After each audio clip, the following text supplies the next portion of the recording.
అధ్యక్ష గౌరవనీయులు భట్టి గారు మేము అడిగిన ఏ ప్రశ్నకు కూడా సూటిగా సమాధానం చెప్పలేదు అధ్యక్ష. ఇప్పుడు మానవీయ కోణము అనేటువంటిది భట్టి గారి మాటల్లో కనబడుతుంది తప్ప చేతల్లో ఎక్కడ కనబడతలేదు అధ్యక్ష. అధ్యక్ష మేము ఈరోజు సూటిగా 5 DAలు ఎప్పట్లోకి ఇస్తారు, PRC ఎప్పట్లోకి అమలు చేస్తారు, CPS ను ఎప్పట్లోకి అమలు చేస్తారని సూటిగా అడిగాం అధ్యక్ష.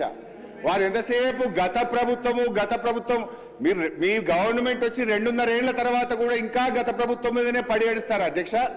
అధ్యక్ష మా ప్రభుత్వ హయాంలో 88,000 మంది ఉద్యోగులు రిటైర్ అయ్యారు. ఇయర్లీ కూడా లెక్క చెప్పమంటే చెప్తా.